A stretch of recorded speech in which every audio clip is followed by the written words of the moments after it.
healthy woman has many goals. A sick woman has only one. If your body is burned out, abundance can't land.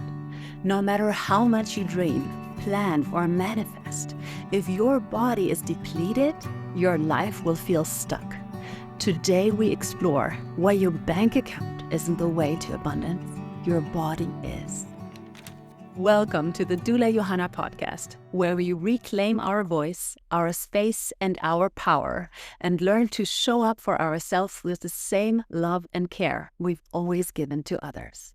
Think of this podcast as your little life doula, holding space, cheering you on, and offering tools for your next chapter. As a doula, I see it daily.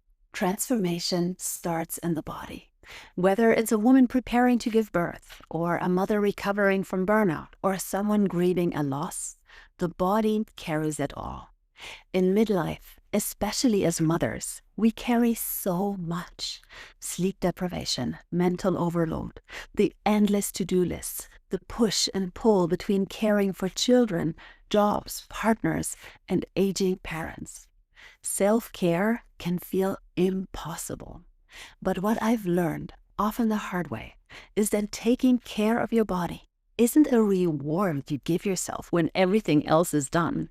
It's the foundation. It's non-negotiable.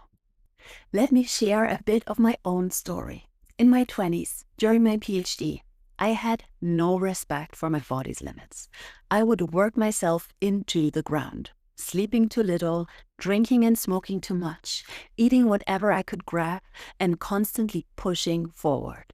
I reached a point where I fantasized about getting hit by a car so I could have a break in a hospital bed. Instead, my body found another way to stop me.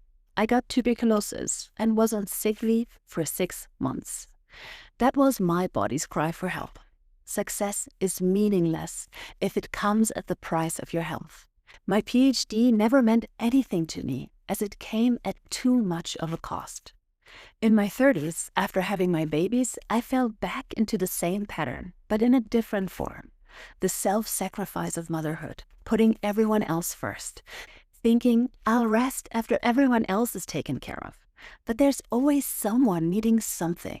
Again, how are we supposed to enjoy those most precious years of our lives, the ones that everyone tells us will be over in the blink of an eye, if we feel so depleted?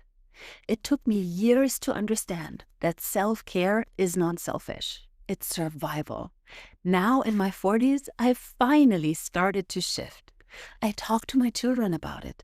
I tell them about my dreams for my life. I explain that taking care of my body means doing everything in my power to stick around and watch their adventures unfold. I want to be there when they have their own kids, and they get it. They even remind me sometimes. Taking care of your body is not a side project. It's your main work. Your body isn't betraying you when it's tired, inflamed, or gaining weight. It's communicating with you. Symptoms aren't failures. They are messages. If your nervous system is constantly on fight or flight, if your sleep is fragmented, if your digestion is poor, that's your body asking for support. Abundance can't land in a body that feels unsafe. When you regulate your nervous system, nourish yourself, and honor your body's signals, you create a stable foundation. That's the real groundwork for growth. Your body is your strategic partner, not your enemy holding you back. Taking care of your health is not something you do once the kids are asleep. Make it your family's rhythm. Let your children see you care for yourself in real time. Only imagine how powerful this will be for them if they choose to become parents.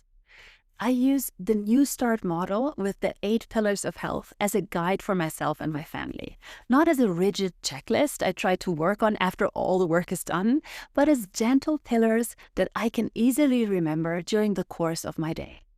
For those of you who are not familiar with the NEWSTART framework, this is what the acronym stands for. N is for nutrition. We do our best to bring a variety of different foods to the table. We teach the kids how to cook and involve them in meal planning. E stands for exercise. Movement is medicine. You don't have to work out at 5 a.m. or 10 p.m. We go for family hikes, we have dance parties, we play tag and take them to the calisthenics parks and let them play around us while we work out or lift weights. We move together. W stands for water. We drink it, of course, but we also want to think of external uses, relaxing baths, cold showers, sauna. We teach our kids how water can soothe, reset, and heal. The S stands for sunlight. We start the day outdoors if possible. Natural light anchors our circadian rhythm. In a world where the average American apparently spends 94% of the day indoors and the sun is presented as the devil himself, we want to embrace its healing energy, especially in the mornings and evenings. T stands for temperance, one of my favorite English words, but instead you could also say balance. We try to avoid toxins, sure, but we also want to avoid rigidity. We want to model flexibility, say yes to ice cream, or stay late at a party every once in a while sticking to our predictable routine on most days. The A stands for air. Fresh air matters. We prioritize time outdoors, teach kids to breathe deeply, open their windows, and sleep in cool, fresh air. The R stands for rest. Sleep isn't optional. We prioritize it as a family value. And we try to model that resting isn't lazy, it's wise and necessary. And finally, the T stands for trust. Trust in life, trust in your body's wisdom. We talk to them about faith and hope and gratitude. Rituals like sharing the best and hardest part of our day help build the sense of connection. So why does this matter? Our bodies are the containers for our abundance. You can dream all you want, but if your body is burnt out, your dreams won't land. Your nervous system is the soil. Without nurturing it, nothing grows. Remember, chronic stress keeps you in scarcity mode, physiologically. Rest is not a luxury. It's our strategy. Self-care isn't when there's time, it's how you create energy to build the life you want. There's a super simple daily ritual I love. It takes only 5 minutes. Before I even get up, I stay in bed for a moment and give myself a hug, like a proper hug, and I let gravity hold me. I breathe slowly and I tell myself, good morning, I love you, I love you. I place a hand on my heart and I ask myself, what do you need today? Listen, your body will tell you. I have to remind myself every day, treat your body like your closest ally, because it is. It's not working against you, it's carrying you. Abundance doesn't begin in your bank account. It begins in your cells, your breath, your rest.